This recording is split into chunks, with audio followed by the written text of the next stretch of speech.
Yeah, the fanatic. Where we keep it 100, keep it real. That's the only way we know how to be. Talking that sports talk. You know what I'm saying? Straight out of South Carolina. Upstate, A64. Yeah, the FANATTIC. The fanatic where we keep it OG. We talking sports, so I call what. So, hey, on to the next bowl, to the last bowl, to my guys, Stat Guys bowl game, the Gator Bowl. Even though when they played the Gators, they didn't fare too well. So it's kind of ironic you playing in the Gator Bowl. But listen, a team that got absolutely smashed Clemson, your rival, Notre Dame. It's the Tax Slayer Gator Bowl. How you feeling about this game, Stat Guy? No, I'm excited, man. When I was looking at who South Carolina could potentially get, one of the names that was floating around was Illinois, and with the struggles we have had against running the ball, that did not. I know Notre Dame runs it too, but I wanted no part of a Brett Bielema offense and what he's going to try to do to you. I'm really excited about this matchup. Obviously, both of us having the bragging rights of beating them Taters from up north here in South Carolina. So, man, I think this is gonna be a really good bowl game. It should be really fun. Me too, man. And listen, the Clemson, the Orange Bowl is Clemson versus Tennessee. It's the who lost. Both teams lost to the Gamecocks Bowl. And this game, this Tax Slayer Gator Bowl, is both teams beating the Tigers Bowl. How about that? I think sometimes the bowl committee can have a little sense of humor. You know what I'm saying? So, speaking of that Notre Dame run game, listen, man, they have been very physical this year. And you know, you guys, how it is against the run. Talk about the Notre Dame offense stats against that South Carolina defense. Yeah, so Notre Dame, they're scoring 30 points a game. They are rushing for 182.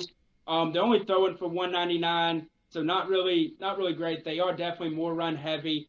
And then on the defensive side, South Carolina gives up 27 a game.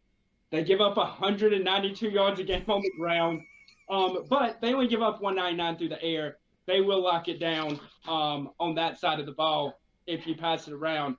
But like I've said to some of our other guests, man, who have gone up against good Russian offenses with bad Russian defenses, red flag, red flag, red flag. We struggle against the run. And look, things aren't going to get easier because earlier today, Zach Pickens, our defensive tackle, announced he would not be playing in the bowl game as he prepares for the NFL draft.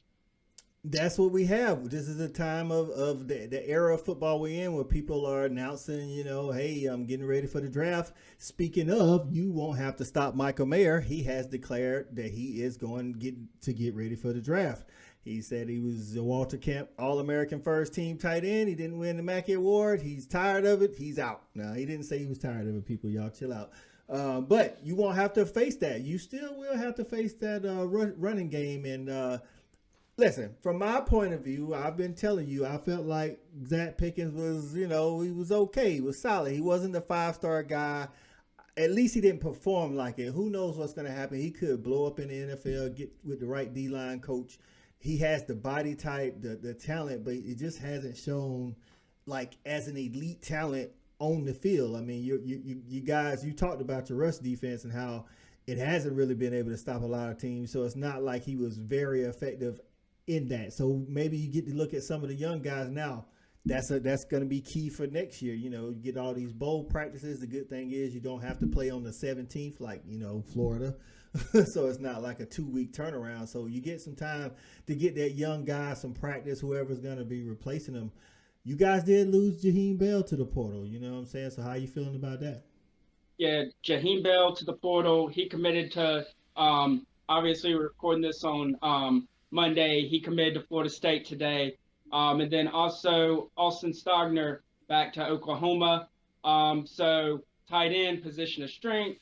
Now not so much. Obviously, Nate Atkins has been playing a ton of tight end. He's the offensive line coach's son.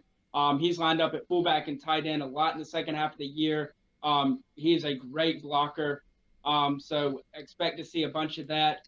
But look, man, people are going to leave. Marshawn Lloyd today announcing that he's going to transfer. So we don't have Jaheim Bell, who was our primary rusher while Marshawn was out injured. Now Marshawn also So you're looking at that. Maybe Christian Bill Smith, the transfer from Wake Forest, maybe he sees an uptick.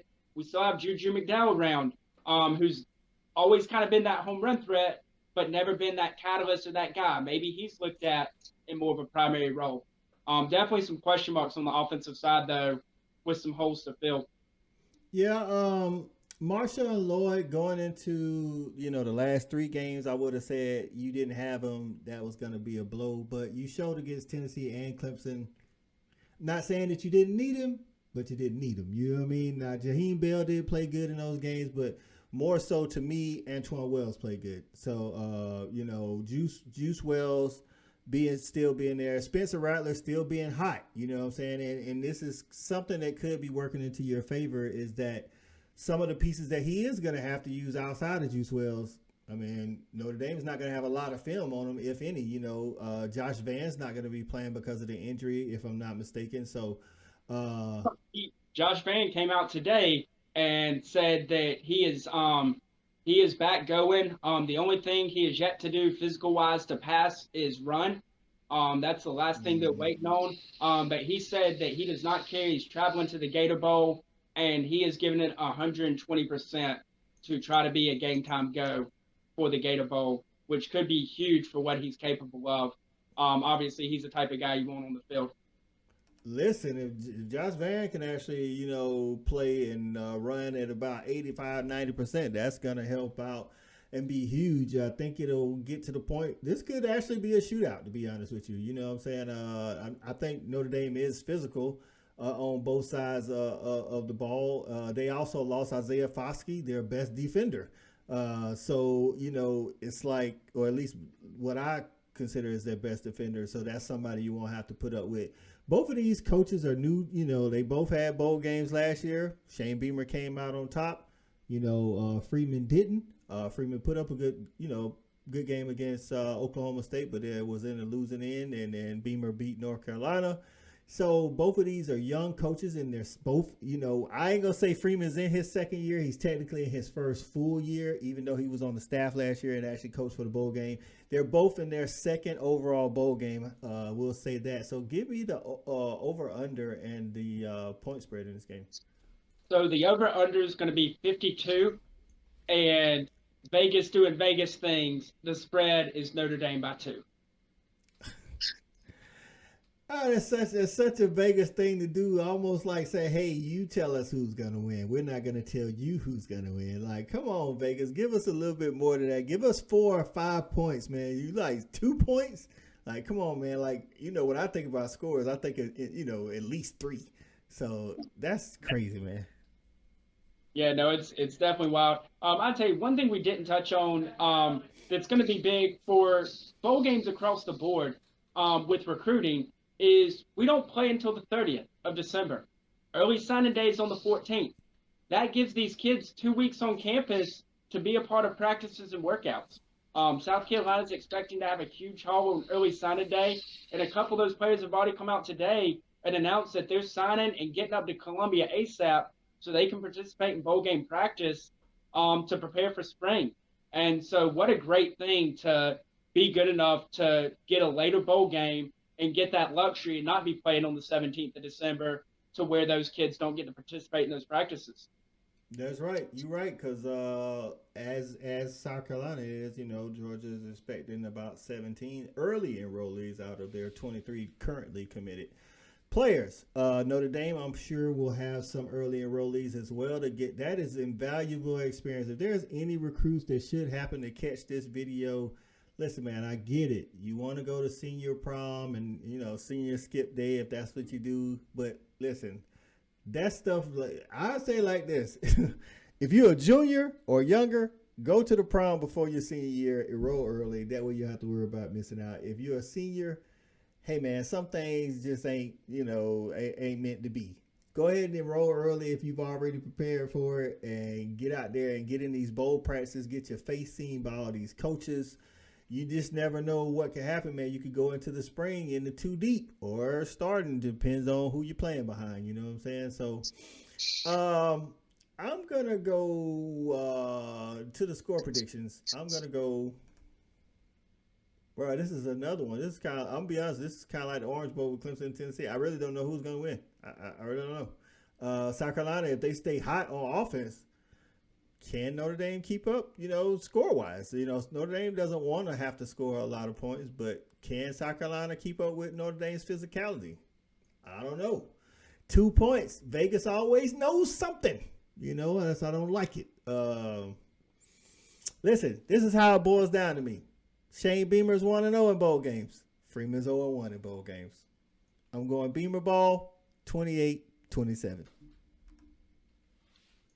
I like it. Look, man, I've been tooting my own horn the last couple of weeks. I said we were going 8-4 before the year. We pulled it off. I called the Tennessee and Clemson upset. Look, man, the Beamer train is still rolling on down the track. We're going to go down here and win the Gator Bowl. And I got us actually covering the over and blowing the spread out the water, because I'm taking us to win this game 34-21. South Carolina with the double-digit win. Get you some. There it is. Stat got calling his shot again, and at the end of the season, he has been red hot. He didn't start out that way, but hey, man, it's like that. Sometimes you got to go through slumps. There you have it, South Carolina and Notre Dame fans. It's the Tax Slayer Gator Bowl, man. Get in the comments. Let us know what you think the score is going to be, and if you're pleased with how the direction of your program is going. Both teams, like I say, have pretty new coaches. Before we get out of here, Stat Guy, tell us how you feeling about Beamer. Hey, man, I'm excited. Look, we got us an offensive coordinator now. At this point, it was a little late. I just wanted somebody so we could get on this recruiting trail and keep the train rolling. But progress, man. Six wins last year, bowl game, won the bowl game. 8 wins this year. Going to go try to get another bowl game. And I'm telling South Carolina fans, that schedule is nice next year. We're continuing to make some noise. I think we're just going to continue to build and get better and better. There it is, man. Listen, me and Stat Guy been rolling now, man. And those that are still with us, whether you skipped through some of the video or you watched it all, we appreciate you. Don't forget to comment, like, and subscribe. We brought you the bowl preview. We didn't do this last year. We kind of chopped it up. Listen, we did the Peach Bowl with Georgia Ohio State. We did the Fiesta Bowl, Michigan TCU. We did the Holiday Bowl with Oregon UNC. We did the Florida Oregon State Bowl, the Las Vegas Bowl, the Cheez-It Bowl, Oklahoma and FSU, the Rose Bowl, Penn State and Utah, the Orange Bowl between Clemson and Tennessee. And the word is they're both going to wear orange. And then we just finished up with Notre Dame and South Carolina. We had some guests on, from some of those teams talking about it. Y'all make sure y'all comment, like, and subscribe to the channel. We appreciate it. We will be back to talk playoffs maybe right as the playoffs are happening. But until then, y'all enjoy the content. For my guy, Stat Guy, this is the Coach I. Listen, the season is over. As far as the regular season, it's bowl season now, and we're going to sit back and enjoy it. For the Stat Guy, this Coach I, Fan Addict. We out. Peace. We got it jumping like it's that valley. I call my dogs out the pound, let's go eat. Turn on the Fan Addict, let's have a debate. Who really hold down the Southeast from state to state? What team hungry gonna eat everything up off they plate?